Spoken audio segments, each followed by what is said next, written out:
Wahid, Isnan, Salasa. Assalamualaikum warahmatullahi wabarakatuh. A'udzu billahi minasy syaithanir rajim.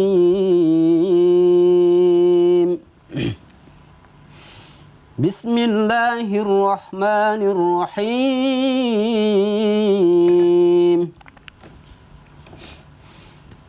Alhamdulillahilladzi anzala ala 'abdihil kitaba wa lam yaj'al lahu 'iwaja qayyiman liyunzira ba'san syadidan min ladunhu wa yubashshiral mu'minin ويبشر المؤمنين الذين يعملون الصالحات أن لهم أجرا حسنا ماكثين فيه أبدا وينذر الذين قالوا اتخذ الله ولدا ما لهم به من علم ولا لآبائهم كبرت كلمة تخرج من أفواههم إن يقولون إلا كذبا. Masya Allah, langsung berasa kayak di Mekah, tau nggak? Suaranya ada kemiripan sama Imam As-Sudais ya? Ya. Nah, itu juga salah satu bagian dari motivasi. Oke. Dulu saya sebelum tidur tuh sering dengar kayak Imam As-Sudais, Misyari Al-Rasyid, Hana Ar-Rifai, kemudian macam-macam lah. Ada siapa lagi ya? Ada si Abdurrahman Al-Ausi, ada Ahmad An-Nufais. Akhirnya saya bilang dalam diri saya, kenapa saya nggak bikin satu irama yang memang ciri khas Indonesia Timur gitu. Itu secara spontanitas ketika pada saat saya imam. Iya. Jadi awalnya tuh saya bisa ikutin beberapa irama-irama kayak si As-Sudais, kayak Abdurrahman Al-Ausi, ada Ahmad An-Nufais, ada Hani Arifai, macam-macam. Dan mereka punya ciri khas masing-masing. Masya Allah. Nah, oke, kita balik lagi ngomongin tentang dari pribadinya Bang Topan juga nih. Ya. Untuk masalah Al-Quran. Betul. Kan Bang Topan fokus akhirnya memperdalam ilmu Al-Quran. Ya. Sampai saat ini udah berapa banyak hafalan Al-Quran? Atau 30 juz sudah selesai belum, semua? Enggak, mungkin kadang-kadang netizen nih maha benar tadi antum sampaikan itu ya, dipikir saya udah 30 juz, berapa juz. Nah, saya tuh lagi berawal itu dari surah-surah, ayat-ayat yang saya suka baca dulu. Dan kadang-kadang kalau misalkan kalau sholat dengar imam baca ini, kadang-kadang suka penasaran. Jadi selesai imam baca, selesai sholat, saya samperin ini surah apa. Jadi sebenarnya saya tuh belum 30 juz, belum sampai ke ini, baru jalan sekitar 2 ke 3 juz dulu. Jadi pelan-pelan. 2 sampai 3 juz. Jadi harus diulang-ulang kembali, apalagi kalau kita udah aktivitas di luar sana mulai cukup padat. Itu kadang-kadang hafalan kita itu juga bisa hilang. Jadi harus diperdalam lagi, dihilangi lagi. Nah, saat ini udah mulai coba lebih fokus lagi untuk baca, menghafal, murojaah. Tapi bikin program sendiri.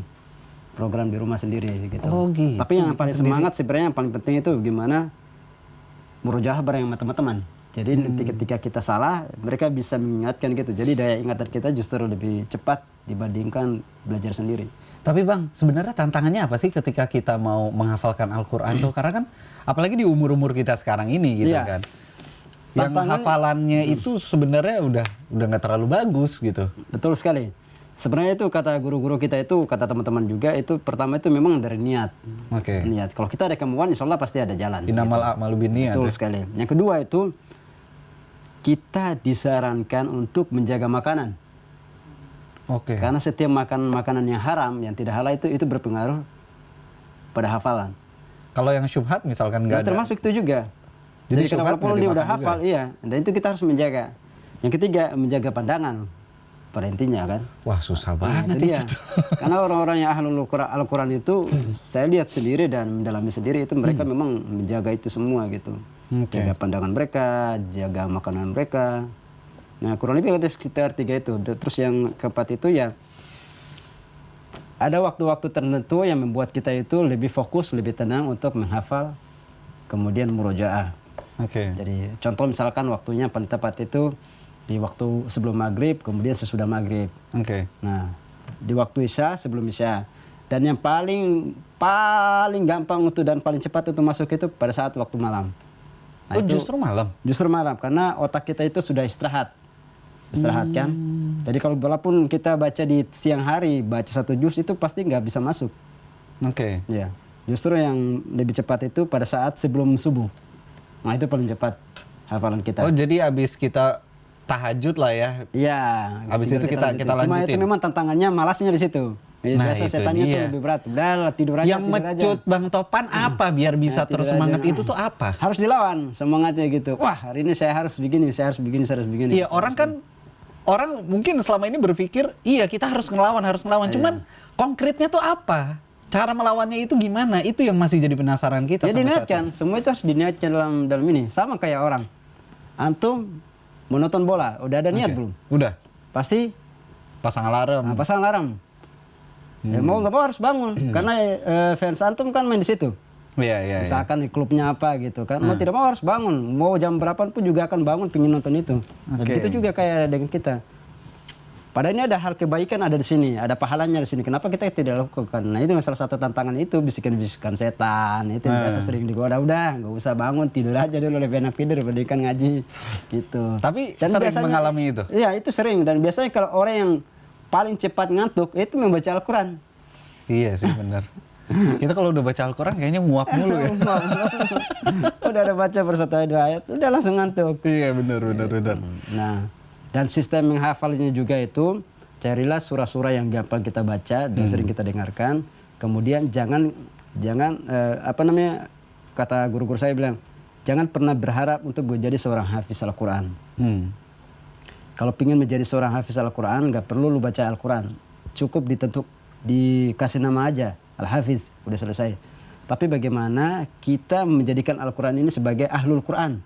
Oke. Gitu. Kalau kita sudah jadi ahlul Quran, insya Allah semua kita akan mengamalkan isi daripada Al-Quran itu sendiri. Kalau cuma hanya menjadi hafalan, belum tentu dia bisa mengamalkan. Iya.